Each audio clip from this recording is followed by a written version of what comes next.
Hello dear students, most welcome all of you question of the day series. आज मैं आप सभी के लिए लेके आया हूं समय और कार्य का एक और बेहतरीन सवाल। टाइम एंड वर्क का ये क्वेश्चन है और बहुत ही बेहतरीन क्वेश्चन है और ये आया हुआ क्वेश्चन है। हर एक क्वेश्चन आया हुआ है, एग्जाम से रेलेवेंट है। हर एक क्वेश्चन आपको मैं इस तरह का लेके आ रहा हूं जिससे आपको कोई भी डाउट ऐसा ना बचना चाहिए, जिससे आपको ये लगे कि सर क्वेश्चन कहीं से बना रहे हैं, टफ बना रहे हैं। ऐसा कुछ नहीं है, सब प्रीवियस ईयर के जानदार क्वेश्चन है। ठीक है, तो चलो आज का क्वेश्चन पढ़ते हैं बच्चों। किस तरह का क्वेश्चन है समझना सभी बच्चे ध्यान से। देखो, 4 व्यक्ति PQRS एक काम में लगाए। शर्त यही है कि PQRS सोमवार बृहस्पतिवार को, मतलब ये जो PQRS हैं वो लगातार काम नहीं कर रहे। P काम करेगा सोमवार बृहस्पतिवार को, Q करेगा मंगलवार शुक्रवार को, R करेगा बुधवार शनिवार को और S करेगा रविवार को। किसी सोमवार को काम शुरू हुआ है और 15वें दिन सोमवार को काम पूरा कर लिया गया। इस काम में इनकी क्षमताओं का अनुपात 1 2 3 4 दिया है, तो अकेले लगातार काम करते हुए R कितने दिन में करेगा ये पूछा है। 4% PQRS were engaged in a work. The condition was that PQRS respectively Monday, Thursday, Tuesday, Friday, Wednesday, Saturday will work on Sunday days. The work was started on a Monday and was completed on Monday. मतलब Monday को ही कार्य शुरू हुआ है और Monday को ही खत्म हो रहा है। ठीक है, तो वो कह रहा है 15वें दिन खत्म हुआ है। The efficiency of PQRS in doing this work was in the ratio 1 2 3 4. Then in how many days will R working alone continuously be able to complete the work? तो देखो, पहले हमें क्या करना है। यहां पर जो ये दिया ना इसने कि काम 15वें दिन सोमवार को पूरा हुआ है और क्षमताएं आपको पता ही हैं, इफिशियंसीज आपको पता ही हैं बच्चों, है ना। इफिशियंसीज आपको पता ही है, क्षमताएं आपको पता ही हैं। PQRS चारों की क्षमता का अनुपात दिया 1:2:3:4। तो पहले तो एक काम ये देखो कि इन सब ने इस सीक्वेंस के हिसाब से 15 दिन में काम खत्म किया है, तो वो काम कितना है। कैसे भी करके बस हमारे पास टोटल काम आ जाए। और R की क्षमता तो हमें पता ही है कितनी है, 3। तो R की क्षमता से भाग दे देंगे तो समय आ जाएगा।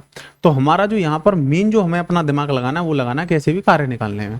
तो कार्य निकालना वेरी सिंपल भाई, 15 दिन में काम हुआ है तो 15 दिन का मतलब 2 हफ्ते तो कंप्लीट हो गए। तो पहले आप ये देखो कि 1 हफ्ते में कितना काम हो रहा है।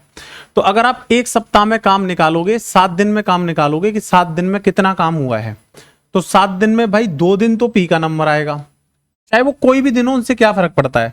P का जो नंबर है वो 2 दिन आ रहा है, Q का नंबर भी 2 दिन आ रहा है, R का नंबर भी 2 दिन आ रहा है, लेकिन S का ओनली रविवार को आ रहा है। अब भाई ऐसा तो है नहीं कि P सोमवार को ज्यादा काम कर देगा, बृहस्पतिवार को कम करेगा। करेगा तो अपनी क्षमता से ही। तो चाहे सोमवार को करे चाहे बृहस्पतिवार को करे, ये जो लैंग्वेज इतनी बड़ी दी है ये केवल आपको घुमाने के लिए दी है और कुछ नहीं है। चाहे P सोमवार को करे चाहे बृहस्पतिवार को करेगा तो अपनी क्षमता से ही तो काम तो उतना ही करेगा। तो हमें तो केवल ये देखना है कि कौन व्यक्ति कितने दिन काम कर रहा है। तो P सोमवार बृहस्पतिवार 2 दिन काम कर रहा है, P की क्षमता 1 है, तो जो P है वो 1 हफ्ते में 2 यूनिट काम करेगा। Q जो है 2 दिन कर रहा है, उसकी क्षमता 2 है, तो ये 1 हफ्ते में 4 यूनिट काम करेगा। R भी 2 दिन कर रहा है, 3 दूनी 6, तो R 6 यूनिट करेगा। S 1 दिन कर रहा है तो 4 यूनिट करेगा। तो 1 सप्ताह में जो काम होगा मेरे भाई वो होगा 10 और 6 कितना 16 यूनिट। लेकिन काम हुआ है 15 दिन में, तो 15 दिन में 2 सप्ताह तो पूरे हो जाएंगे। तो 2 सप्ताह पूरे हो जाएंगे तो मल्टीप्लाई 2, 16 दूनी 32 यूनिट काम हो गया। फिर 15वां दिन और है। 15वां दिन कौन सा है, सोमवार का। तो सोमवार को नंबर किसका आएगा, P का। P का आएगा तो 1 यूनिट और कर देगा। तो इसका मतलब जो 15 दिन में टोटल काम हुआ है वो 33 यूनिट हो गया आपका। ये टोटल वर्क आ गया आपका, टोटल कार्य आ गया 33 यूनिट। अब वो कह रहा है कि अगर इसको R अकेला करे तो कितने दिन में कर लेगा। तो बड़ी सिंपल सी बात है भाई, R अकेले की क्षमता तो 3 है, तो 33 यूनिट काम को अगर R अकेला करेगा तो 3 से करेगा तो कितने दिन में कर लेगा, 11 दिन में। 11 days is the correct answer. Option C is the correct answer. Question देखने में लेंदी लग रहा है लेकिन सोल्यूशन लेंदी नहीं है, सोल्यूशन सिंपल है। बस कुछ बातें आपको समझनी है, दिन का कोई फर्क नहीं पड़ेगा। बस ये देखो कौन व्यक्ति कितने दिन काम कर रहा है। P 2 दिन कर रहा है, Q R, तो ऐसे करके हमने टोटल कार्य निकाल लिया 15 दिन में कितना हुआ। फिर उस काम को अकेला R कितने दिन में करेगा ये पूछा है, तो अकेला R उसको 11 दिन में कर लेगा। ओके डियर स्टूडेंट्स, अगर आपको क्वेश्चन अच्छा लगा है और अगर मैं आपको अच्छे से सिखा पा रहा हूं तो लाइक शेयर और सब्सक्राइब करते रहो, जिससे मैं आपके लिए और अच्छा कंटेंट लेकर आता रहूंगा। Okay dear students, bye bye, take care all of you, thank you.